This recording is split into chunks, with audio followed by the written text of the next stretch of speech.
5,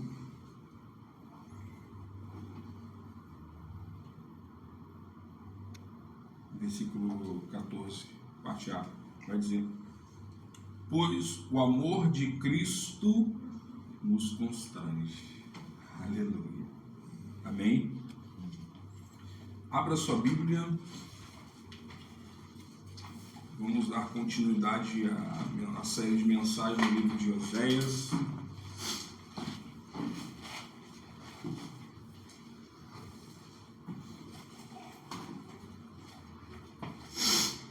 Oséias, capítulo 11, do versículo 1 ao 12.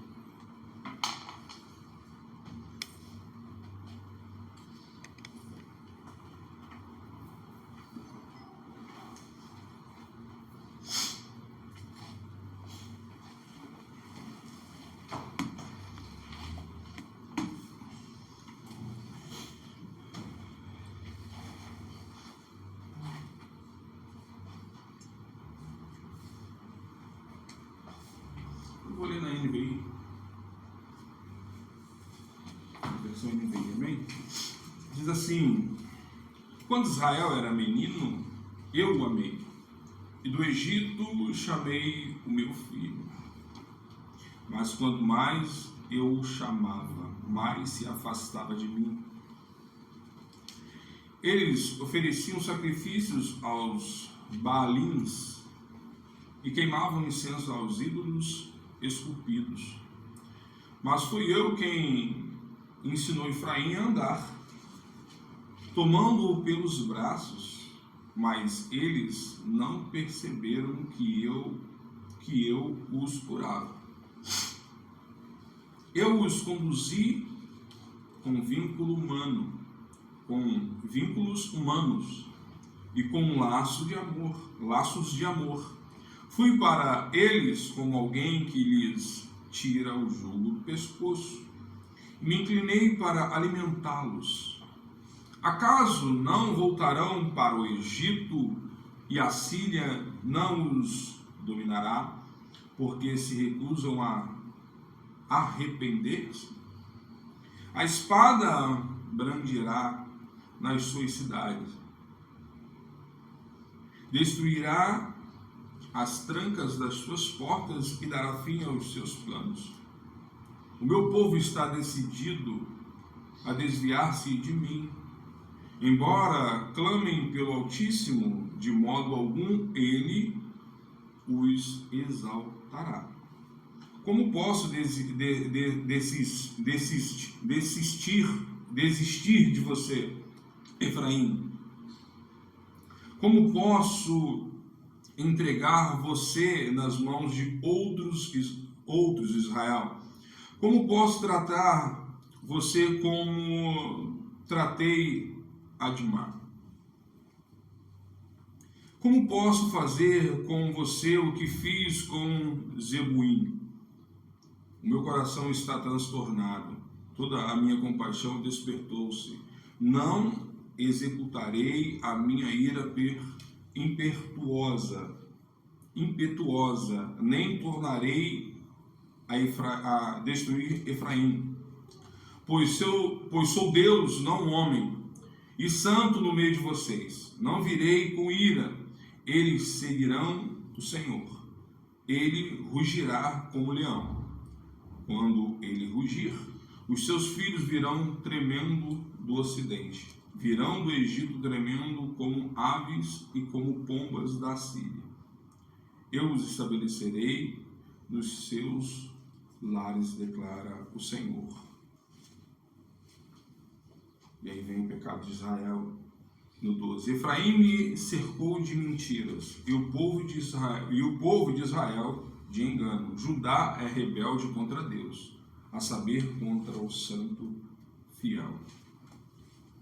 Amém. Oremos, Senhor Deus. Muito obrigado, Pai. Mais uma vez aqui, Senhor, com a mensagem do livro de Oséias, que o Senhor nos traz aqui para escutar mais algo, mais um alimento, mais uma repreensão, mais uma exortação, mais um alimento para a nossa alma, através, ó Pai eterno, da Tua mensagem. Seja para nós, ó Pai querido, pão vivo que nos alimenta. Seja a água, Senhor Jesus Cristo, que mata a nossa sede, mas purifica. Que o Senhor possa nos abençoar no dia de hoje. Que a Tua palavra, Pai querido, encontre um lugar e que ela possa florescer e dar frutos na nossa vida. Senhor, nós queremos, ó Pai eterno, não somente escutar aqui, ouvir a Tua mensagem, a palavra, Senhor Jesus Cristo Santa, mas queremos praticar durante não somente a semana que está por vir, mas também por resto da nossa vida. Seja conosco, eis-nos aqui, que a Tua palavra, Senhor Jesus Cristo, seja primazia para as nossas vidas. Anula, Senhor Jesus Cristo, esse pobre pecador. Anula, Senhor Jesus, os meus modos, ó Pai.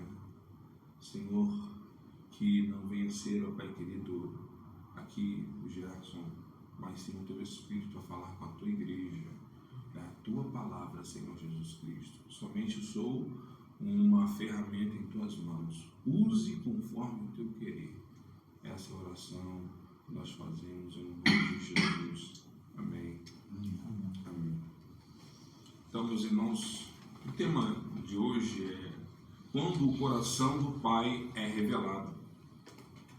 Então, diante da rebeldia persistente de Israel, Deus revela um amor paternal que disciplina, mas não abandona.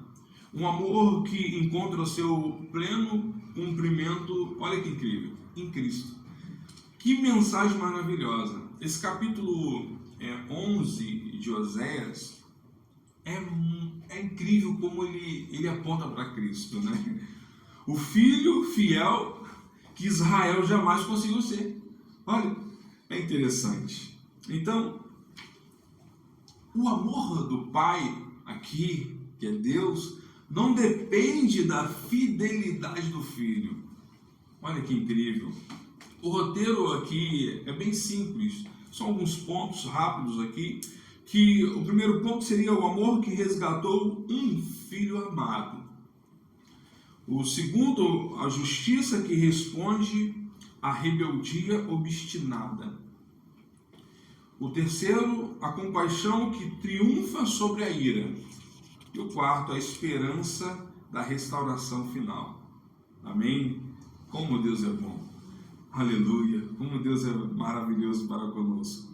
Bom, falando sobre a idolatria de Israel, nós também já falamos um pouco anteriormente, né, outras mensagens sobre o contexto histórico, mas queria aqui ganhar um tempo para falar um pouco sobre isso.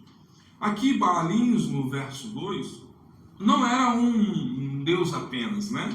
Era múltiplos cultos locais de fertilidade, com rituais sexuais e sacrifícios profundamente estranhos, né? Na vida que você pode ver na vida desses homens que eram para adorar a Deus, mas não. Eles estavam profundamente entranhados na vida agrícola e na política de Israel, esses cultos profanos a Deus, né? A nação, então, ela não cometeu um deslize aqui pontual, não. Ela construiu um sistema de vida alheio a Deus. E aí você vê alguns textos aqui, você vê que o capítulo aqui, ele combina, vamos praticamente dizer como os dois gêneros aqui, né, que é o processo judicial de pacto, em que Deus acusa seu povo de quebra de aliança, e logo você vê, né, o lamento paterno, a voz de um pai ferido, é acusação e dor ao mesmo tempo. Por isso, o texto se move entre denúncia e ternura, sem aviso prévio. É exatamente assim que funciona o coração de um pai magoado, um pai entristecido. Então, do Egito, a Bíblia vai dizer, do Egito chamei o meu filho. Do Egito chamei o meu filho. E o seu cumprimento está, sabe aonde? Lá em Mateus, capítulo 2:15, que incrível. Que o filho aqui é Israel, chamado por Deus na pessoa coletiva da nação, né? E é lá em Êxodo, capítulo 4, 22 e 23, vai dizer que Israel é o meu filho, olha que incrível, meu primogênito. Mas em Mateus capítulo 2:15 cita exatamente essa frase para descrever a volta de Jesus do Egito quando criança. É interessante. E aí, meus irmãos, isso não é um erro de citação do evangelista, é leitura tipológica. Israel foi chamado filho, mas falhou em obedecer. E olha, Jesus é o filho verdadeiro que repete a trajetória de Israel, desce ao Egito, né? Ser chamado de volta, e ao contrário de Israel, permanece fiel em tudo, como Hebreus lá vai dizer, Hebreus 5. Então, por que a Bíblia vai dizer, porque eu sou Deus e não homem, diz o Senhor. Este é um dos textos mais importantes do Antigo Testamento para a doutrina de Deus. Não significa que Deus seja frio ou impassível, no sentido de não sentir nada, de não ter nada, de ser frio, né? Às vezes você fala assim, nossa, a pessoa está dando uma entrevista, olha só como é que a pessoa é fria, acabou de matar o filho, acabou de matar a mãe, você vê uma frieza, não existe nada ali, é vazio, a pessoa vazia. Mas aqui o texto inteiro pulsa de emoção paternal, né? Então significa que a compaixão e a ira de Deus, diferente das nossas, nunca são erráticas, impulsivas ou inconsistentes com o seu caráter, com as suas promessas pactuais. Então, nas mensagens anteriores dessa série, em Oséias, vimos um Deus que, mesmo traído, não desiste de amar. Olha que incrível! Hoje chegamos em um dos capítulos emocionantes. É muito emocionante esse capítulo, né? Onde que existe um amor intenso aqui, dito pelo Filho, que é Israel, no Antigo Testamento. É intenso a palavra do Senhor para com o seu povo. Então, Oséias 11 não é uma lista de doutrinas, não, é o desabafo de um pai que ensinou o filho a andar. Olha que incrível, que o tomou nos braços, que se inclinou para alimentá-lo, meus irmãos. Que mensagem! E viu esse mesmo filho correr para sacrificar a outros deuses. É muito forte. A grande pergunta deste capítulo não é Israel merece ser salvo, não é. A resposta é claramente não. A pergunta é o que vence dentro do coração de Deus. O que vence dentro do coração de Deus? A justiça que o pecado exige? Ou o amor que o pacto promete? Isso é incrível. E a resposta vai mudar a forma como você entende o coração de Deus, o Deus celestial, o Pai celestial das nossas almas, das nossas vidas. E aí você vê o amor que resgatou um filho amado. Quando Israel era menino, eu o amei e do Egito eu chamei o meu filho. É incrível. O amor que vem primeiro. Quando Israel era menino, antes de qualquer mérito, antes de qualquer capacidade aqui de resposta, Deus já amava. É isso que é interessante. Esse é o padrão de toda a Bíblia. A eleição, vamos dizer, e o amor de Deus precedem qualquer coisa que façamos. Isso é incrível, meus irmãos. Isso é maravilhoso. Esse amor já vem antes. Esse amor já é algo que já é demonstrado depois, porque antes nós éramos cegos. Mas quando a venda é tirada, a gente fala assim: que amor é esse? Que Deus é esse? Como pode Ele me amar assim? Então, essa é uma realidade. Essa é a doutrina reformada que nós chamamos de graça preveniente. Essa é a doutrina maravilhosa de Deus. Não, Deus não nos amou porque éramos amáveis. Não, pelo contrário. Ele nos amou e por isso nos tornamos seu povo. Se a salvação dependesse da nossa resposta inicial, ninguém seria salvo. Essa é a realidade para as nossas vidas. Porque, como o próprio capítulo mostra, a resposta humana ao amor de Deus é, por natureza, uma fuga. Uma fuga. E aí nós vimos um amor rejeitado repetidamente. Quem é bom? Quem é bom?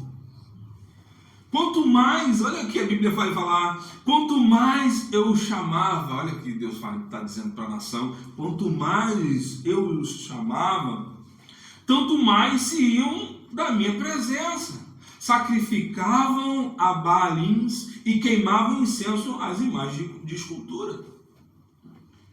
Então note o padrão: quanto mais Deus chama, tanto mais Israel se afasta. Não é falta de convite, é rejeição ativa do convite. Então, esse versículo descreve com precisão dolorosa, vamos colocar assim, a condição humana fora de Cristo.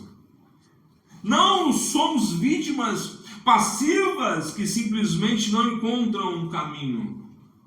Corremos na direção contrária. Essa é a nossa natureza. Essa é a nossa natureza. Um amor paciente como o de um pai com uma criança que aprende a andar. Aí a Bíblia vai dizer: todavia, olha que Deus é tremendo. Eu ensinei a andar a Efraim, tomei-os nos meus braços, mas não atinaram que eu os curava. Como pode? Leonardo Ravenhill, ele pregava com urgência sobre como a igreja se costumava tanto com a graça que deixava de se assombrar com ela. Acostumou tanto com a graça que deixou de assombrar com ela. Aqui está a imagem. Deus literalmente ensinando uma criança a andar, sustentando-a nos braços, e a criança, já crescida, nem percebe que foi curada por essas mãos tão preciosas. E aí você vê um amor que se inclina para servir. Um amor que se inclina para servir. Olha o que Deus vai dizer: atraiu-os com cordas humanas, com laços de amor, e me inclinei para dar-lhes de comer. Eu gosto muito quando o Salmo vai dizer que Deus é bom, que Ele dá alimento a toda a carne, porque Ele é bom e a tua misericórdia dura para sempre. Cordas humanas e laços de amor, não correntes de escravos, entende? Mas vínculos de afeto. O Deus Todo-Poderoso se inclina para alimentar seu filho. Esta é a mesma postura que veremos séculos depois em Cristo lavando os pés dos discípulos. Então, antes de julgar a ingratidão de Israel, Nós precisamos olhar para a nossa própria vida. Quantas vezes Deus o ensinou a andar? Sustentou nos seus braços as nossas vidas. E a gente nem percebeu que era Ele que estava curando a nossa vida. Que era Ele que estava nos curando. E aí você vê uma justiça que responde à rebeldia obstinada do povo. E aí ele vai dizer, não voltarão para a terra do Egito, mas o assírio será seu rei, porque recusam converter-se. Então a disciplina é a resposta, não o capricho. Deus não anuncia o exílio dos assírios por impulso. O texto é claro, porque recusam a converter-se. A disciplina divina nunca é arbitrária. Ela é resposta judicial, como nós vimos anteriormente, e proporcional a uma rebeldia persistente e deliberada. Então, as consequências do pecado têm um rosto histórico. Aí você vê que a Bíblia vai dizer, a espada cairá sobre as suas cidades e consumirá os seus ferrolhos e as devorará por causa dos seus caprichos.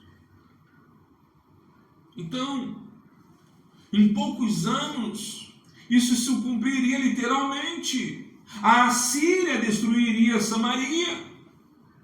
O pecado de Israel não era abstrato. E o juízo de Deus também não seria. A teologia reformada insiste nisso. Deus age na história real, não apenas em ideias religiosas. E nós precisamos entender a inclinação humana ao desvio. E aí Deus vai dizer, porque o meu povo é inclinado a desviar-se de mim. Se é citado, se é para corrigir, Deus, ele chama a atenção. Então, esta é uma das descrições mais claras em todo o Antigo Testamento da depravação total. Essa é a realidade. Então, se eu vejo que a Bíblia vai dizer que o próprio Deus vai dizer, porque o meu povo é inclinado a desviar-se de mim. Depravação total, meus irmãos. Não é que Israel ocasionalmente erra o caminho. Não, pô, dei mole aqui, caí ali, errei, Brasil. Não.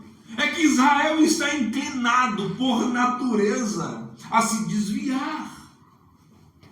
Se desviando do caminho do Senhor. Mesmo quando chamado por cima, ninguém o faz. A vontade humana,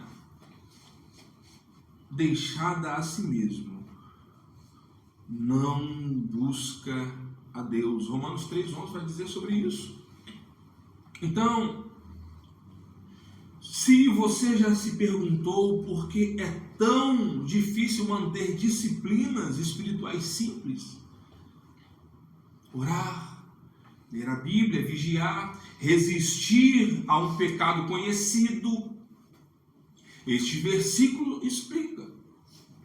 A inclinação não é neutra. Precisamos de mais do que motivação.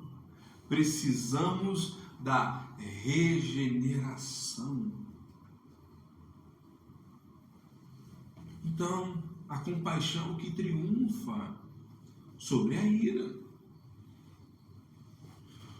Aí a Bíblia vai dizer, como te deixaria, ó Efraim? como te entregaria, ó Israel?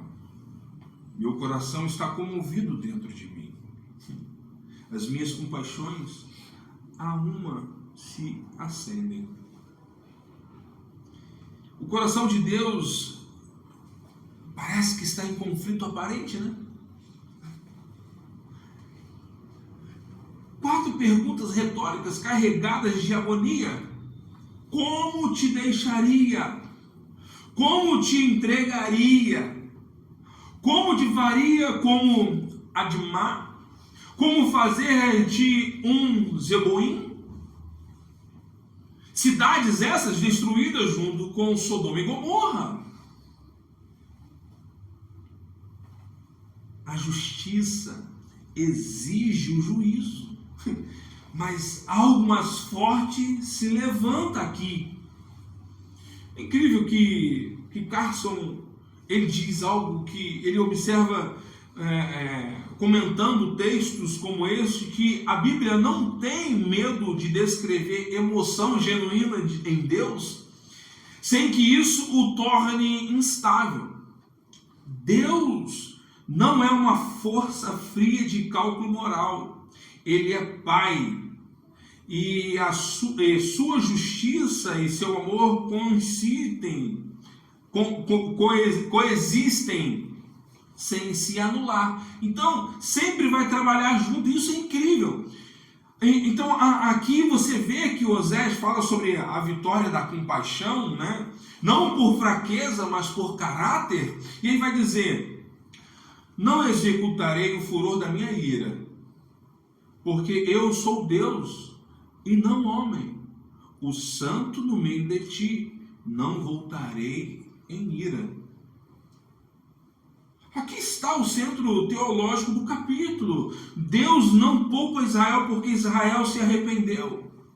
O texto aqui não fala de Deus de forma fria. O texto não registra arrependimento algum. Até aqui Deus poupa porque Ele é Deus e não homem. Então isso é interessante. Um homem ferido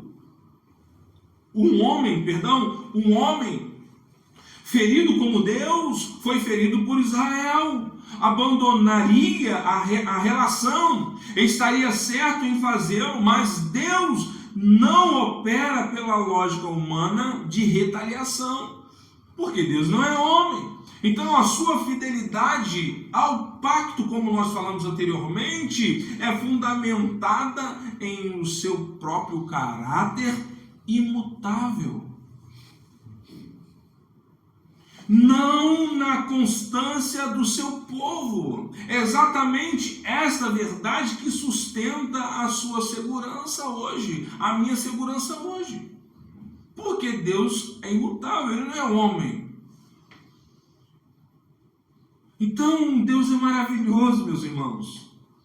Paul Washer costuma alertar contra um evangelho que reduz a graça a sentimentalismo barato. Isso é interessante, mas esse texto mostra o contrário do sentimentalismo. É uma graça que conhece toda a gravidade do pecado. E ainda assim escolhe não destruir, porque Deus é santo de um jeito que nós não somos. Então a sua santidade inclui fidelidade inquebrável ao pacto. Meu irmão, é incrível o que Deus faz aqui em Osés 11. É maravilhoso.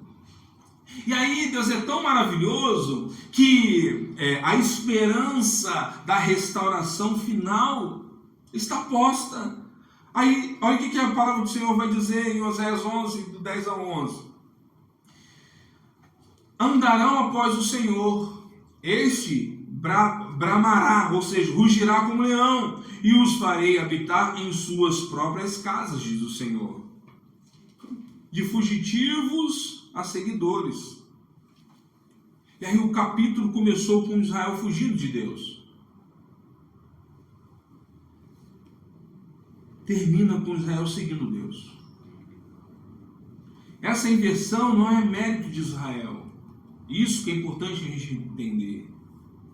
é obra exclusiva de Deus, o Todo-Poderoso, que ruge como leão e os trará de volta tremendo como pássaros que retornaram ao ninho. E aí você vê uma restauração e reunificação, não apenas perdão. É interessante. E os farei habitar em suas próprias casas. A promessa não é apenas eu perdoo, mas eu restauro o lar. A graça de Deus não apenas cancela a dívida, ela reconstrói o que estava destruído. Isso é maravilhoso. E aí você vê uma nota final agridoce, né? Efraim me cercou por meio de mentiras, e a casa de Israel com engano, mas Judá ainda. Meus irmãos, o capítulo termina com um contraste entre infidelidade persistente de Efraim e Israel e uma nota, ainda que o texto seja difícil sobre Judá, a história bíblica seguirá mostrando que nem Judá seria perfeitamente fiel. A fidelidade plena só apareceria séculos depois, em um único filho, verdadeiramente fiel. É fiel como santo. Esse é o ponto para onde toda a Bíblia converge. Nenhum filho humano, nem Israel, nem Judá, nem você, nem eu, conseguimos ser o filho fiel que o Pai merece. Por isso, o Pai enviou. Isso é interessante, irmão. O filho que conseguiu ser fiel ao Pai, Jesus Cristo justo. Esse texto é maravilhoso. E aqui eu quero concluir. Oséias 11 nos apresenta 4 grandes verdades sobre o coração de Deus. Como nós vimos, o amor de Deus resgata antes que possamos merecer. Que coração incrível. A justiça de Deus responde à rebeldia persistente. Ele não é indiferente ao pecado. A compaixão de Deus triunfa sobre a ira, fundamentada em seu próprio caráter, não no nosso. A esperança de Deus restaura o que a rebeldia destruiu. Oh, Deus, obrigado. Mateus 2, capítulo 2, versículo 15, nos lembra que esta história não termina em Oséias. Do Egito chamei o meu filho, encontra o seu cumprimento perfeito quando o próprio Filho de Deus volta do Egito. Aleluia. E ao contrário de Israel, nunca se afaste da presença do Pai. Nunca sacrifica a outros deuses. Nunca recusa converter-se. Jesus é o filho que Israel deveria ter sido. E porque ele foi perfeitamente fiel, sua fidelidade agora é contada a todo aquele que crê, mesmo que sua história, como a de Efraim, seja de fuga repetida. Talvez quem esteja nos escutando, você reconheça hoje em sua própria vida o padrão Efraim, né? Deus chama essas pessoas que estão escutando, Deus nos chama hoje aqui, aqueles que estão afastados dele, para viver uma vida em Cristo Jesus. Talvez você, talvez nós, temos construído sem perceber um sistema de vida alheio a ele. Não por um deslize, mas por hábito. E hoje nós precisamos ouvir a pergunta que Deus faz ainda hoje. com o mesmo coração comovido, como te deixaria? Como te deixaria? Ele não fez isso com Israel. Ele não fará isso comigo, com você, se realmente nós estamos em Cristo. Ele diz: não executarei o furor da minha ira, porque eu sou Deus e não homem. E se nós já somos filhos de Deus, mas reconhece que tem se afastado em pensamento, se afastado no agir, hoje o Senhor ele nos chama de volta. O Senhor nos chama de volta. O Pai que ensinou a você, que me ensinou a andar, ainda está com os braços abertos para dizer assim: filho, estou junto com você.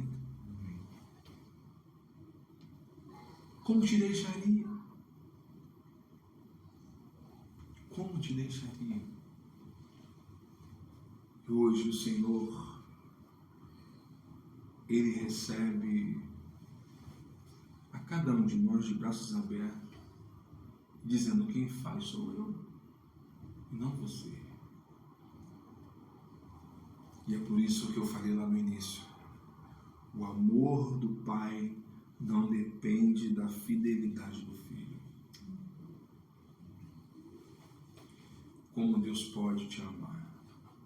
Como Deus pode me amar?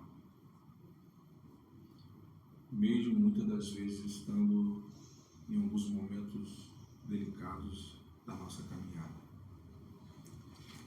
Então, nessa manhã, quero te convidar a orar comigo.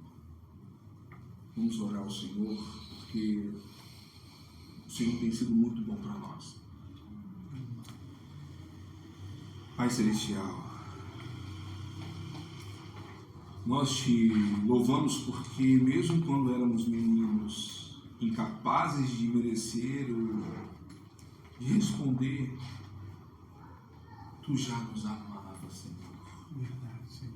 Obrigado por nos chamar antes que pudéssemos chamar por Ti. Obrigado, Senhor. Confessamos hoje que somos como Efraim. Quanto mais Tu chamas, muitas vezes mais nos afastamos. Construímos sem perceber sistemas de vida alheios a Ti, não por um deslize, Senhor, mas muitas das vezes por hábito, por inclinação do nosso coração. Perdoa-nos por tantas vezes não atinarmos, ó Pai querido, que era a Tua mão que nos ensinava a andar, que nos sustentava no braço, que se inclinava para nos alimentar, Senhor. Reconhecemos que merecíamos ser entregues, como Efraim merecia, mas Tu não ages como nós agiríamos. Tu és Deus e não homem, como o Senhor nos ensinou. Tua compaixão não é capricho e Tua fidelidade não depende da nossa circunstância, depende do Teu próprio caráter, que nunca muda. Obrigado porque onde Israel falhou, onde nós falhamos repetidas vezes, Jesus foi perfeitamente fiel. Ele desceu ao Egito e voltou sem nunca se afastar da Tua presença, sem nunca sacrificar a outros deuses, sem nunca recusar converter-se. E porque Ele foi fiel, a fidelidade dele agora nos é dada por graça, aleluia. Pai, para quem aqui hoje talvez esteja fugindo como Efraim fugiu. Chama de novo, Pai querido. E para quem já ouviu o teu chamado, mas ainda vacila, dá um coração que aprenda, enfim, a seguir-te como filhos que voltam tremendo, mas voltam para casa. Aleluia. Faz-nos habitar hoje na certeza de que teu amor por nós não depende da nossa fidelidade, mas da a tua palavra. Em nome de Jesus, o seu Filho verdadeiramente fiel, nós oramos em Cristo Jesus. Amém. Amém. Amém. Meus irmãos, estenda suas mãos.